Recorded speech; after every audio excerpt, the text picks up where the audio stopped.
It's time to take your business to the next level, the boss level. These are the premier business owner strategies and successes being utilized by the industry's top talent today. Rock your business like a boss, a VO boss. Now let's welcome your host, Ann Ganguza. Hola, Boss Voces. Bienvenidos al podcast con Ann Ganguza y Pilar Uribe. Hey, everyone. Welcome to the VO Boss Podcast. I'm your host, Pilar Uribe. And today I'm so excited to bring back your favorite host, Ann Ganguza. Pilar? Yes, Pilar, Ann? Pilar, what's happening here? Well, I'm taking over hosting duties today. You are? I am. Okay. Okay, so what are we talking about, Pilar, today? Well, I want to know about corporate narration.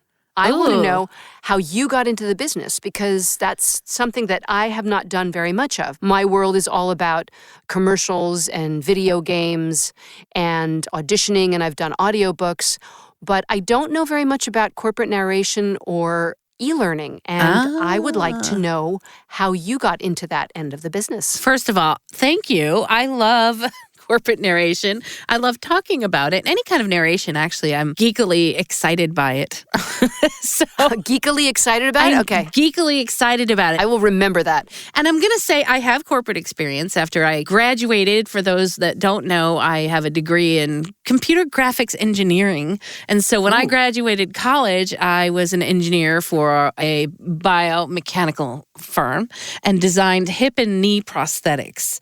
And that was a really cool job. I really love that. I did that for 6 years. Wow. If you know me and you know that I do medical narration, you'll know that's one of the reasons why I love doing medical narration. So I did not start off in voiceover all of my life out of the womb. I did have some corporate experience and loved my experience in the corporate world. I also consulted after I got into education. So I do have a few years of being in the corporate world and working in that space and understanding what corporate culture is. And the cool thing is that now that I work for myself, I can work for a lot of different companies and not worry necessarily about being thought of as, somebody who just jumps from company to company, which at the time when I was doing that was not something that corporations looked fondly upon. It was one of those things where loyalty was everything to the company. And it was nice if you worked for a company for a good amount of time before you jumped ship. That was always kind of left for like, oh, that person's just out for money and not necessarily out for their corporate experience or education. But anyways, I digress into that. But my experience with the corporate world it's similar in a way of our industry where we're really in competition with one another, although we don't really say that we are, but we are. And in the corporate world, I think in a company, you're fighting for rank within the company. And that to me it was the way it worked, but it was tiring to me. And for me, I just loved doing the job and I loved sharing my knowledge, which is why I ultimately ended up getting up into education because I love to share. I get excited. I get geekily excited about my job and I would share things and that didn't always work out for me in the corporate world. So doing voiceover in corporate narration is the way that I win. If that's just a simple way to put it, is a way that I can win at every single company that I work for without necessarily having to go to a meeting where I'm fighting for that. And I understand the culture. I understand how to speak the corporate language. And I think that's an important part of being a voice for a company to be able to elevate their brand. Yeah, that's a really good point that you make because as we've said before, we are not just voice actors, we are the business. Yeah. And so you have to be able to navigate in the world of corporate speak. Absolutely. In order to survive and to thrive. So let me ask you this, Ann. What was that moment that triggered you to say and to think, ooh, I could like this idea of doing voice acting? Well, I had since moved on from my corporate job into education. But interestingly enough, it was a really interesting transition because I did not go on payroll as a teacher. I went on payroll as a staff member and then ultimately got my certifications and was able to teach as well. But I wasn't a full-time teacher. And so the cool thing is that I got to teach when I wanted, teach all different types of elective classes in technology, which there goes my love for technology, as well as work as a staff member and actually learn the the technology and direct people. So it was kind of a really great combination of corporate and education at the same time. And I was installing phone systems for other campuses and for nonprofit organizations and state and county agencies in the state of New Jersey. And after the installation of the phones, people would always need to record their welcome greeting in the phone tree. And nobody really wanted to do that. And so they would have me do it as part of the job. And that's really where my voiceover started, because I loved being able to do the voice, be the phone voice. And people told me I was good at it. So they said, you should think about doing something like this for a career or kind of as a side hustle. And that's where that whole thing began. And I looked into it. I got training. I got a demo, started working part-time, and really fell in love with voiceover. And then after my long career in education, after about 20 years, I really was kind of done with snow in the state of New Jersey where I was, and I was ready for a change. The worst thing for a person of my personality is to be stagnant and not change and not learn. I'm always wanting to learn new things. I'm always wanting to grow. And I felt like I hadn't grown much in the past few years in my position there, and I just was wanting really badly to try something new. And I thought working for myself and being an entrepreneur and doing something that I loved would be a really cool thing to do. So I took a leap of faith and started working full-time in voiceover and learned a whole lot, I'll tell you. Still learning. So it's one of the things that I truly, truly love. I don't think I would ever work for anybody again, even though we are temporarily working for people when we do voiceover. And that's kind of the thought, is that whether you're doing a commercial or you're doing a narration, you're working for a company who has a product that you are the voice of and that you are typically selling that product and elevating that product's brand through your voice. And so you are working for a bit for companies. And I love the challenge of that. Sure. So you said something that I just want to reiterate for the VO bosses out there. Working for myself and an entrepreneur. Because I think we do forget that when we are in the midst of our auditions or we're in the midst of learning, that we are our own little bandstand. And we have to go forth into the world as creators, yes, but as business people. And I think that that's really important. So I'd love for you to expand on that a little bit, because I think we get too caught up in this, did I get the audition or didn't I? And it's not just about that. It's not really just about the marketing. It's not just about the auditions. It's not just about paying taxes. It's being a really well-rounded person who is in the service industry. So we are providing a service and we are business people. Yeah, I think it's so, so important. I mean, so many times people will say, I really enjoy doing these character voices and I really want to get into the voiceover industry. And the first thing I'm always saying is that it really is so much more than just going in a studio and being the voice. You are running an enterprise, really. You're wearing all the hats. And for me, that challenge is just as exciting as the voiceover challenge, to be quite honest. How can I build my business? How can I grow my business? And how can I get this job? And so it becomes a challenge. I think all my life, I'm that person who gets excited when I have a challenge and I want to be able to solve problems. It might be that engineer mind of mine. It all comes together when I think about it. When I was younger, I was teaching my dolls. And then, I got into engineering because I love solving problems. And so it kind of just follows me throughout my whole life, where I feel that being an entrepreneur is really just challenges that you're presented with and a place where you can continue to grow and grow and grow if you rise up to those challenges and you're willing to fail a little bit and learn and then move in another direction and then try that. So that whole entrepreneur thing, I just love, but it's scary. It's really scary. And it's funny because I think that I've grown to the point where this is it. I'm good. You know what I mean? I'm doing well. I feel like I'm successful in everything that I'm doing, but I always want to keep adding and growing more. And it's probably one of the reasons why I probably work a little too much, but I'm looking for that next step and how am I going to get there? And a lot of that still takes courage and it's still really scary. When you start employing people and shifting control out of your hands into their hands to help grow the business, I think that's even scarier than when I started. And so I continually am scared and inching my way in this direction or that direction to see if I can have a success. And if I have a success, okay, where's the next step? How can I keep climbing up that mountain? So I don't think I'm ever quite at that place where, I feel successful, but I can always grow. Yeah. And I think it's important, too, that when we are in fear of something, obviously we don't want it to paralyze us, right. But it also can catapult us to the next step. Yeah. So being scared of something is not a bad thing because then that means that you're taking on more responsibility by employing other people. So that's actually a good thing, and because you continue to grow and you bring these people on to grow as well. Yeah. So when you became an entrepreneur, you were talking about how you started in the business in IVR. So for those people who don't know what that is, it means interactive voice response. So it is the voice that you hear. For English, press 1. Para español, presione el número 1. That's how I learned. Which I would hire you for because you do that so well. If I have to speak that one line of Spanish, it's sad. So I have a great person I know who could say that prompt for you. Done.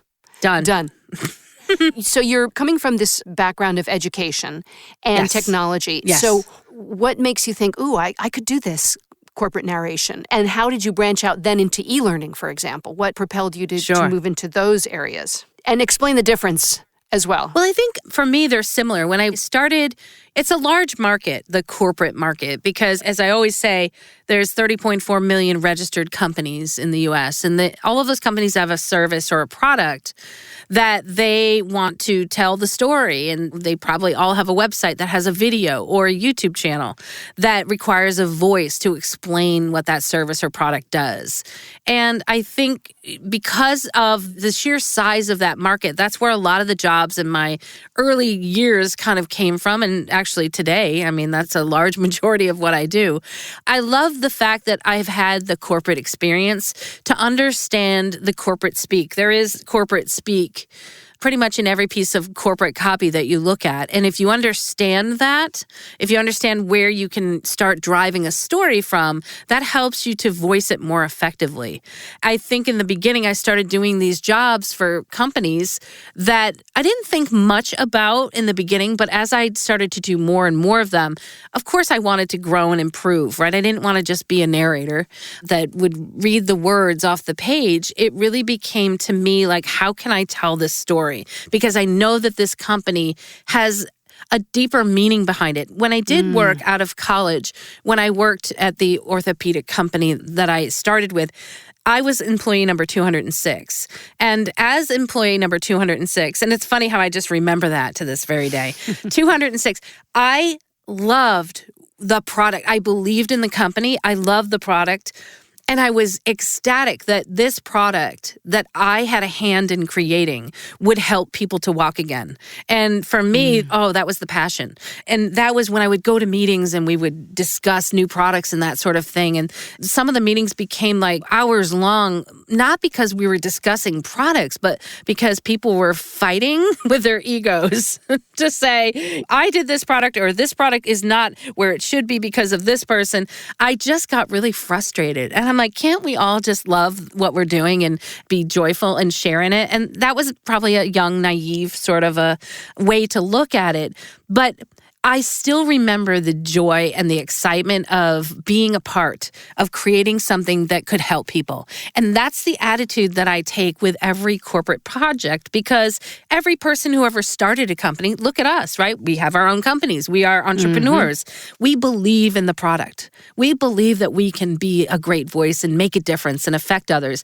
Well, so does every company founder. I want to believe in the good of that, right? Companies are founded for good reasons. They have a product that can help someone, that can make their jobs easier, make them feel better about themselves. And that is the principle of what I drive, the emotional, nuanced read or thought process of a corporate narration. And that's something so very different than just reading a mission statement. It's understanding that I am a part of this company and this company has a passion for their product and their services that they're putting out there to help people. And if I believe in that, I can voice that effectively.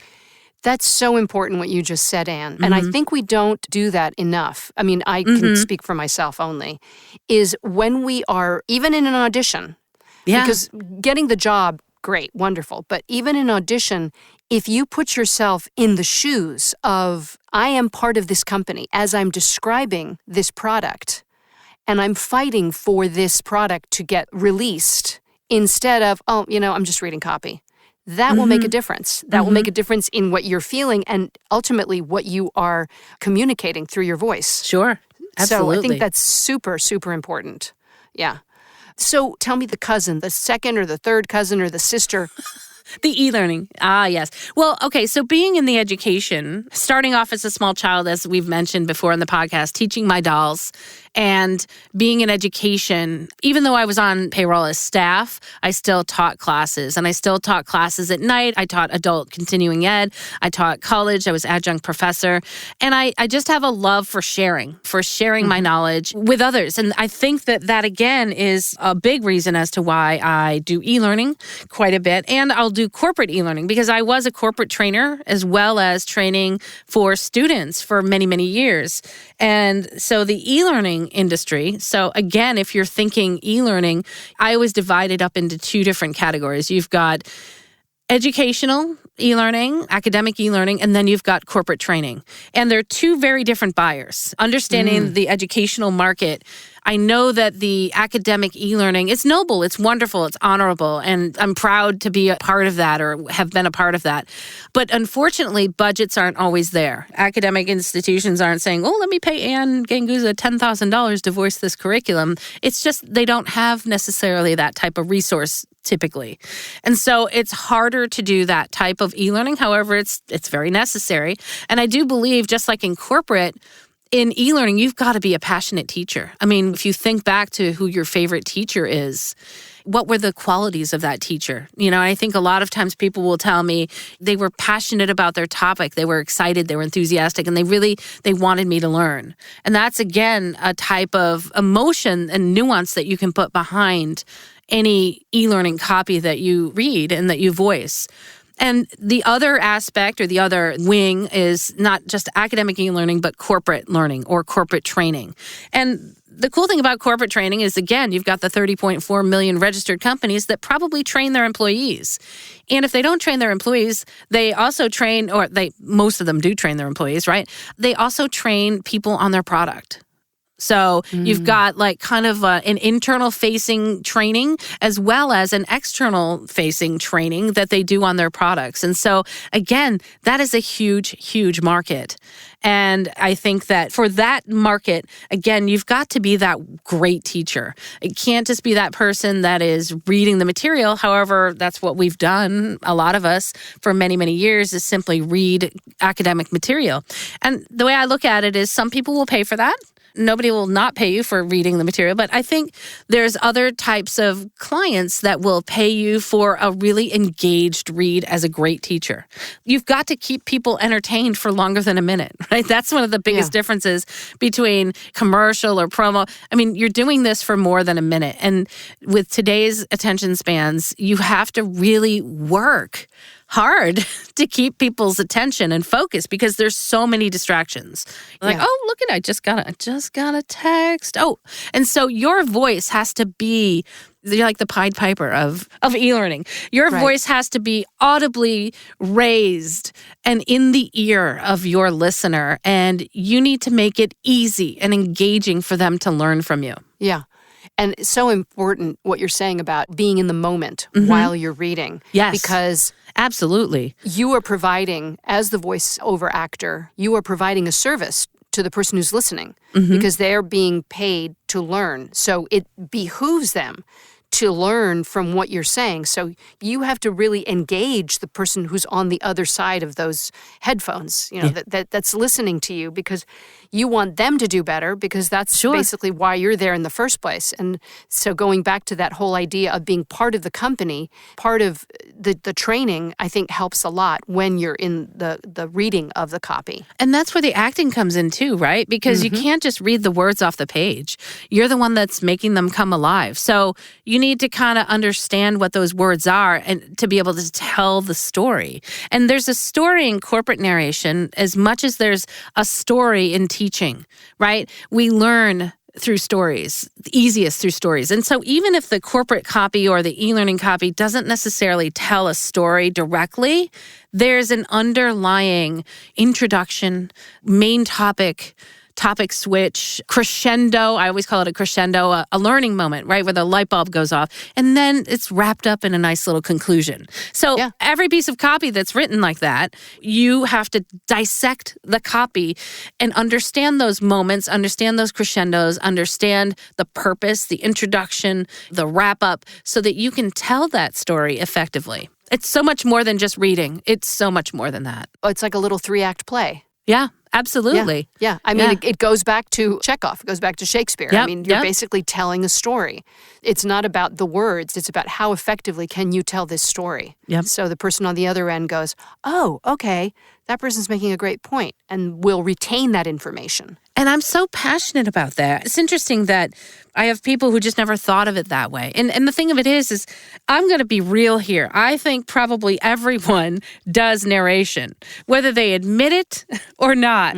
It's the non-glamorous part of voiceover, or it's always been perceived as, oh, yeah. And I also do e-learning, or I also do a little bit of narration. But the big draw is I'm the voice of this game or this commercial. And I think that's amazing. I'm not discounting any of that. And that's where I think most people, when they get into voiceover, that's the stars in their eyes kind of, Hollywood the the red carpet experience. Yeah, it's the Hollywood experience of voiceover. But I'll tell you what, the narration and the e-learning, and that's like, I call it like the bread and butter that pays the bills in the meantime. And so there are so many people, I think, that can elevate their narration game or their e-learning game if they choose to, because we can all be better storytellers. We can all improve. I mean, all of our lives, it's a mission for me as a lifelong learner. I think teachers are always lifelong learners, because a lot of times they're asking you to teach something that you don't necessarily know. So for me, especially with technology, it was always like, well, learn it by the seat of my pants and then teach it. Mm-hmm. And that's how you would retain it. That's the best way to retain it. And that's how you learn, right? Teach someone else. Yeah, exactly. It's one of the ways you learn. But it's an amazing thing to be able to share, enjoy your knowledge, whether you're sharing in the passion of a product of a company, as a part of that company, as a part of a greater whole, to help people. And again, if you hold that emotion in your heart as you're telling a corporate story, it does wonders for the effectiveness of it. And the same thing with teaching, the same thing with e-learning. And they're both huge, huge markets in this industry. And I think everyone needs to take the narration maybe more seriously than just, let me just prettily read these words. I mean, I was always the teacher that said, hey, look, I'm not going to say that you won't get paid to read those words pretty. I would never say that. However, if you want to go from good to great or amazing and really capture your audience, we can always learn. We can always learn to tell the story better. Yeah, absolutely. Well, you heard it here first. This is the e-learning and corporate narration guru you have been listening to, Anne Ganguza. I want to do my demo with you now. So there you go. Pilar, thank you. First of all, thanks so much for interviewing me. I mean, I've never had the tables turned on me like that. So thank you for being the first and talking with me about something that I clearly love. To me, it's really evident how passionate you are, and it makes me excited. It makes me want to go out and move that muscle. Because I do the short sprinting and e-learning and corporate narration, they're marathons. It's the marathon. So you have to learn to pace yourself. And that's really important to have as a skill. Well, thank you, Pilar, really. I'm always happy to share my passion as a coach, as a voice artist, as a podcast host. Thanks so much for talking to me about it. This just flew by, actually. Yeah, and thanks for letting me interview you. Yeah. This is fun. Like you had a choice, now right? Now I have to end the podcast by saying I want to give a huge shout out because I like to have a huge impact and I like to make a difference. You can also make a difference. And if you've ever wanted to donate to a cause that's close to your heart and make a difference, you can do so. Find out more at 100voiceswhocare.org, and you too can make a difference. Also, great big shout out to our sponsor, IPDTL. I love talking to my bosses and my boss, Pilar. And Pilar, thank you for talking to me. You guys can find out more at ipdtl.com. Have an amazing week, and we'll see you next week. Bye. Ciao, ciao. Join us next week for another edition of VO Boss with your host, Ann Ganguza. And take your business to the next level. Sign up for our mailing list at voboss.com and receive exclusive content, industry revolutionizing tips and strategies, and new ways to rock your business like a boss. Redistribution with permission, coast-to-coast connectivity via IPDTL.